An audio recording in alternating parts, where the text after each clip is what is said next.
Hello guys, welcome back to my YouTube channel. आज मैं आपके लिए यूजर नॉट फाउंड का पार्ट 7 एक्सप्लेन करने वाला हूँ और आपने अभी तक मेरे चैनल को सब्सक्राइब नहीं किया तो जाके कर लीजिए। स्टोरी की स्टार्टिंग वहीं से होती है जहाँ पर यूजिन बताता है उसके वो उसे लाइक करता है और उसके मन में मिंजे के लिए फीलिंग है। जहाँ पर मिंजे सोच रही होती है उसे क्या आंसर करना चाहिए, तभी उसके मोबाइल में किसी का मैसेज आता है और वो उसे चेक करने लगती है। इसे देखकर यूजिन को लगता है कि शायद वो उसे लाइक नहीं करती, तो वहाँ से उठ के जाने लगता है और बोलता है कि बहुत ज़्यादा लेट हो गया है, हमें जाना चाहिए, तुम्हारे पेरेंट्स तुम्हारे बारे में चिंता कर रहे होंगे। तभी मिंजे उसे रोकती है और फिर वो भी अपना आंसर बता दिए कि वो भी उसे लाइक करती है और देखकर यूजिन हैप्पी हो जाता है। फिर उनके स्कूल में दिखाया जाता है जहाँ पर ह्यूजिन और सोंगसू साथ में लंच कर रहे होते हैं और इधर यूजिन अकेले लंच कर रहा होता है। तो यहाँ पर सोंगसू पूछता है कब तक तुम मुझसे बात नहीं करोगे, जाकर उससे बात करो। तो यहाँ पर ह्यूजिन बोलता है मुझे नहीं पता। तो यहाँ पर सोंगसू उससे पूछता है वैसे तुम लोग दोनों कल झगड़ किसी बात पर रहे थे। तो यहाँ पर ह्यूजिन इसका कुछ भी आंसर नहीं करता है। तो यहाँ पर सोंगसू उससे बोलता है कि तुम लोग दोनों एक दूसरे से बात नहीं करके ऐसे प्रिटेंड कर रहे हो जैसे तुम लोग कूल लग रहे हो और जैसे मैं कोई फ़नी कैरेक्टर जो तुम्हें मनाने की कोशिश कर रहा हूँ।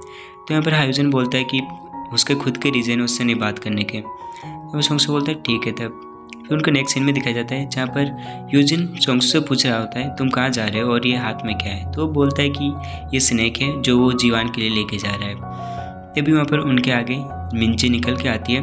तो यहाँ पर जो सोंगसू होता है वो उसे बॉक्स देता है और पूछता है कि जीवान कहाँ पर है। वो बताती है उसने भी उसे खोजा बट वो नहीं मिली। और फिर वो यहाँ पर सोंगसू उसे वो बॉक्स देता है और फिर बोलता है इसे तुम उसके सीट में रख देना। और यहाँ पर यूजिन भी उसे उसका लाया हुआ लंच देता है और फिर बोलते हैं तुम्हारे लिए है। फिर यहाँ पर जो सोंगसू होता है वो बोल रहा होता है आज तुम कुछ ज़्यादा कूल बिहेव कर रहे हो, मेरा मतलब है जिससे तुम जैसे ह्यूजिन करता है उसी टाइप। तो वहाँ पर ह्यूजिन आता है तो वहाँ पर सोंगसू उसे बुलाता है पर वो उन्हें देखकर वहाँ से चला जाता है। सोंगसू यूजिन से बोलता है कब तक तुम लोग दोनों सही से रहोगे, जाकर उससे बात करो, फ्रेंड्स फिर से बन जाओ। उसके बाद फिर नेक्स्ट सीन में दिखाया जाता है जहाँ पर जीवान से एक गर्ल पूछ रही होती है क्या तुम किसी से मिलने के लिए इंटरेस्टेड हो, और फिर उसे एक लड़का का नाम बताती है और फिर बोलती है कि वो बहुत ज़्यादा फेमस है और अगर तुम उससे मिलती हो तो तुम्हारे बारे में जो रूमर अभी फैले हैं वो सारा कोई भी अभी बात नहीं करेंगे उसके बारे में। और फिर उसे फ़ोटो दिखाती है और फिर बोलती है कि ये सियोल में पढ़ता था और अभी यहाँ पर ट्रेनिंग के लिए आया है और उसे जाके मिलने के लिए बोलती है।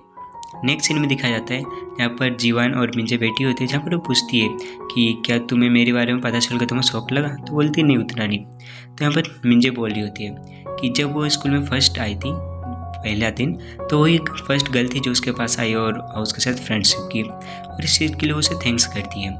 और वो बोलती है कि मुझे पता है तुमने मेरे साथ जो भी किया वो गलत था, पर फिर भी मैं चाहती हूँ कि हम लोग फिर से वैसे फ्रेंड्स बन जाए जैसे हम लोग पहले थे। और ये देखकर जीवान उसे बोलती है कि तुम सच में बहुत ज़्यादा काइंड हो और उसे थैंक्स भी करती है। तो यहाँ पर मुझे बोलती है कि नहीं मैं उतना भी ज़्यादा नहीं हूँ। और फिर वो उसे पूछती है कि उसने उसे वहाँ पर क्यों बुलाया है। मिंजे बोलती है वो किसी के साथ प्लान डेट में जा रही है, वो उससे कई साल बड़ा है और बहुत ज़्यादा फेमस भी है और साथ साथ वो किसी स्पोर्ट टीम का लीडर भी है।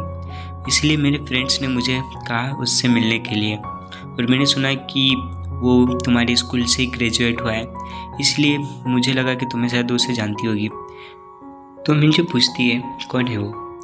तो यहाँ पर जीवान उसे उसका फ़ोटो दिखाता है और उसका फ़ोटो देखकर मिंजे उसकी तारीफ़ करी होती है कि ये सच में बहुत ज़्यादा हैंडसम है और एक एक्टर की तरह लगता है और गुड लुकिंग भी है। और वो सोच रही होती है ये बहुत ज़्यादा हैंडसम है तो शायद सेकंड मिंजे उसे जानती होगी। और फिर वो बोलते हैं कि उसे शोर नहीं है बट वो अपना पहले स्कूल फ्रेंड से पूछ के बता देगी। यहाँ पर जीवान भी हाँ करती है।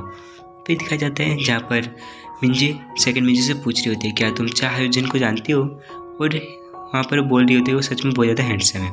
और वो उसका ये नाम सुनकर उसे बहुत गुस्सा आ जाता है और फिर वो बोलती है कि इस बारे में तुम क्यों पूछ रही हो। तो बताती है कि जीवान उसके साथ ब्लाइंड डेट में जा रही है इसलिए। तो यहाँ पर वो उसे बोलती है क्या तुम स्टूपिड हो, ये जानते हो कि उसने तुम्हारे साथ ऐसा किया तो तुम उसका जैसा कर दियो। और फिर वो उसे बहुत ज़्यादा डांटती है।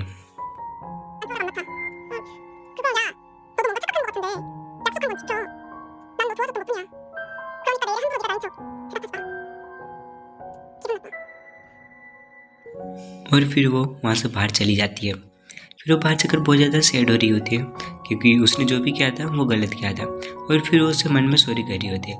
और उसका उसे डांटने का रीज़न ये था कि वो जिस लड़के के बारे में बात करी थी वो उसका पहले वाले स्कूल में बॉयफ्रेंड था। और इसकी स्टोरी आपको आगे पता चलेगी।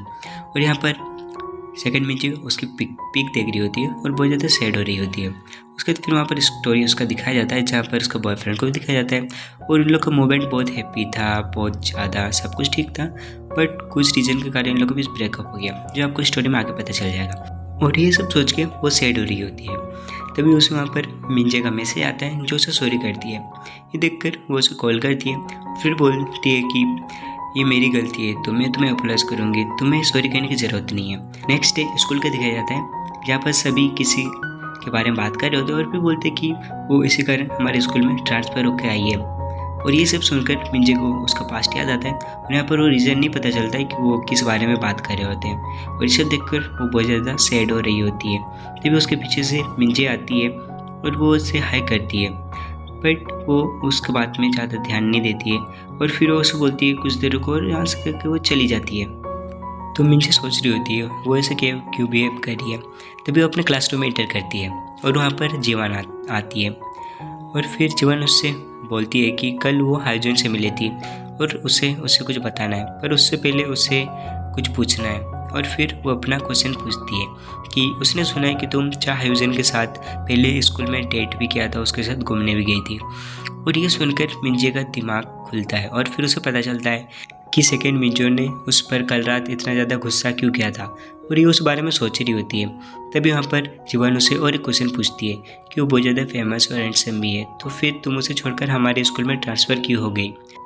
और इधर सेकंड मिंजे की तरफ दिखाया जाता है जहाँ पर वो सारी बात को सोचकर इमोशनल हो रही होती है। और फिर 4 महीने पहले का दिखाया जाता है और जहाँ पर उसकी मॉम उसे पूछती है क्या वो ठीक है, जहाँ पर वो हाँ करती है।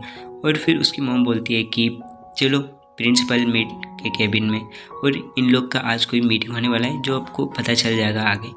और फिर जैसे उन लोग दोनों प्रिंसिपल के केबिन में एंटर करते हैं वहाँ पर उसका बॉयफ्रेंड पहले से रहता है जिसका नाम चाहयूजिन है।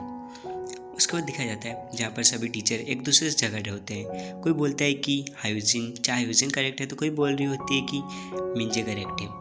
जहाँ पर उनके प्रिंसिपल होते हैं वो उन्हें रोकते हैं और फिर बोलते हैं कि ये जो प्रॉब्लम है बहुत ज़्यादा सेंसिटिव है। और फिर बोलते हैं कि वो एक गर्ल को जानती है जो इनकी फ्रेंड है, और मुझे लगता है कि वो शायद इन्हें अच्छे से जानती होगी और उसके आंसर से फैसला किया जाएगा। तो वहाँ पर एक गर्ल आती है जिसका नाम जीजे होता है और वो मिंजे की बेस्ट फ्रेंड होती है। तभी जो टीचर होती है वो उनसे क्वेश्चन करती है कि क्या ये लोग दोनों डेटिंग कर रहे थे, जहाँ पर वो बोलती है कि जो मिंजे है वो मेरी बेस्ट फ्रेंड है।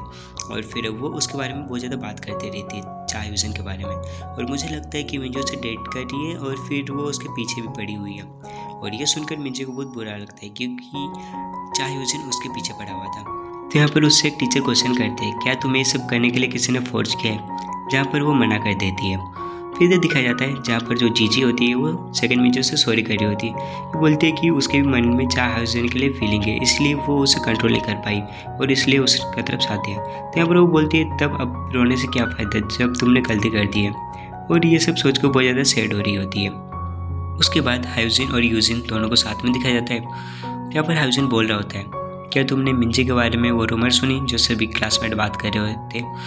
तो यहाँ पर यूजिन बोलते हैं हाँ मैंने सुना है, उसका पहले वाले स्कूल में एक बॉयफ्रेंड था जो बहुत ज़्यादा हैंडसम भी है। तो फिर यूजिन बोलता है तुम्हें सुनकर चिंता नहीं हो रही है। तो यहाँ पर यूजिन बोलता है नहीं मुझे क्यों चिंता होगी, मैं उसे पसंद करता हूँ।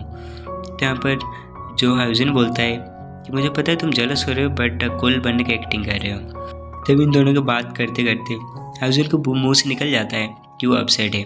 और फिर उसको सॉरी भी करता है कि यूजिन ने बताया था कि उसे इस वर्ड से नफरत है, और ये कहकर वो जाने लगता है। तभी यूजिन उसे रोकता है और फिर बोलता है कि तुम्हें पता है मैं इस वर्ड से इतना नफरत क्यों करता हूँ। तो तभी अगर यूजिन बोलता है क्यों। उसके बाद एक फ्लैशबैक दिखाया जाता है यहाँ पर यूजिन ने उसे पहले भी ये वर्ड कहा था कि वो अपसेट है, और ये उसी टाइम था जब उसने उसकी म्यूज़िक वाली वीडियो वायरल की थी। और यहाँ पर उसके प्रिंसिपल के पास दिखाया जाता है जहाँ पर वो यूजिन की सारी मिस्टेक अपने ऊपर ले लेता है कि वो उसकी गलती है, और फिर टीचर से बताता है कि उसने कंप्यूटर को खुला छोड़ दिया था, जिस कारण किसी ने उसका वीडियो लीक कर दिया। इसमें हाउजिन की कोई गलती नहीं है। जहाँ पर टीचर बोलती है अच्छा मतलब इससे हाउजिन का कुछ भी लेना देना नहीं है, और यहाँ पर वो बोलती है हाँ, और फिर बोलते हैं कि वो बहुत ज़्यादा स्मार्ट है और पढ़ाई में अच्छा है तो वो इससे ऐसे नहीं करेगा। यहाँ पर वो बोलती है ठीक है, और फिर वो बाकी बात वो टीचर देख लेगी ये कहकर। और फिर इधर दिखाया जाता है जहाँ पर वो हाउजिन को भी कुछ नहीं बोलती है, और यहाँ पर हाउजिन को समझ में आता है कि उस दिन टीचर उससे बिल्कुल डांटी क्यों नहीं, उसके प्रिंसिपल ने। और ये सुनकर उससे भी बुरा लग रहा होता है कि वो उससे जितना गलत समझ रहा था, बट वो उसका बहुत अच्छा फ्रेंड है, और फिर उसे थैंक्स करता है। तो यहाँ पर जो हाउजिन होता है वो बोलता है कोई बात नहीं, और फिर इन लोग के बीच फिर से बॉन्डिंग बन जाती है। तो यहीं पर एपिसोड 7 खत्म होती है। जल्दी मिलेंगे नेक्स्ट एपिसोड में। और आपके लिए गुड न्यूज़ भी है, अगर आप it's okay to not be okay का ड्रामा हिंदी डब में देखना चाहते हैं तो मेरे डिस्क्रिप्शन बॉक्स में दिए गए लिंक से आप जाकर देख सकते हैं। तो इसी बात पर मेरे चैनल को सब्सक्राइब कर दीजिए और लाइक करके बेल आइकन को भी ऑन कर दीजिए। जल्दी मिलेंगे एपिसोड 8 में।